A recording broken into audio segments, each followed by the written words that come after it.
तो भारत में जब शादी होती थी तब वे मंगलसूत्र बांधते थे। मंगलसूत्र यानी एक पवित्र धागा। अगर ये ठीक से किया जाए तो इस धागे को एक खास तरीके से बनाया जाता है। शायद आपको याद होगा कि हर साल नया मंगलसूत्र पहनना होता है। आपको पता है?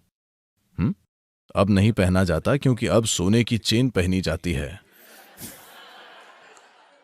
पारंपरिक रूप से ये या तो एक तरीके से बना कच्चे सूत का धागा या कच्चे रेशम का धागा होता था, क्योंकि ये एक विज्ञान है, किसी की ऊर्जाओं को बदलने या इस्तेमाल करने का एक तरीका है।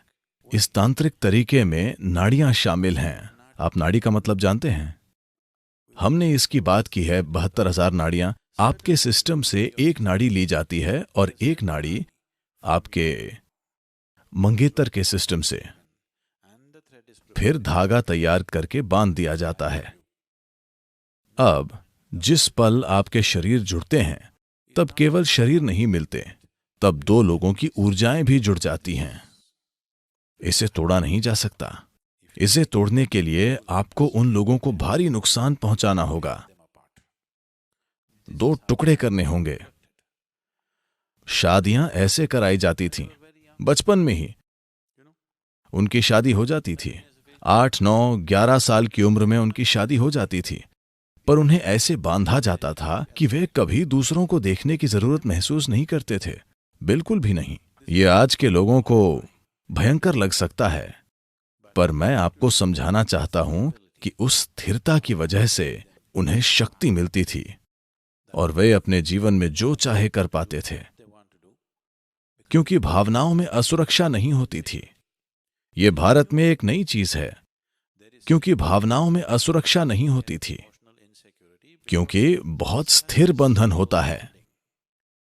लोगों के मन में कभी यह विचार नहीं आता था कि क्या मेरा पति या मेरी पत्नी कुछ कर रहे होंगे।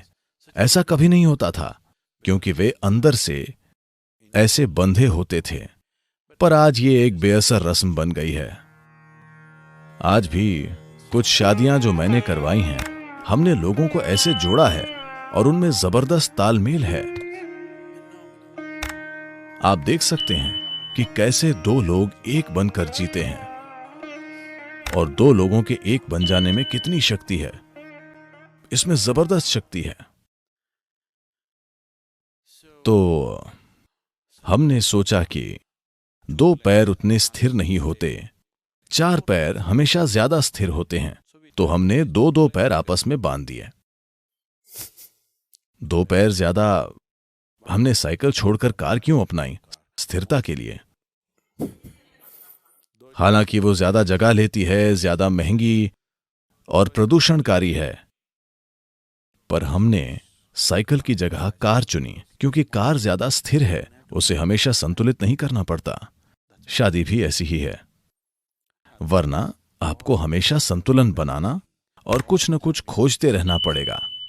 आप हमेशा आसपास के लोगों के साथ अपने भावनात्मक रिश्तों की असुरक्षा महसूस करेंगे। तब आप इस पर ध्यान नहीं दे पाएंगे कि आप जीवन में क्या कर सकते हैं।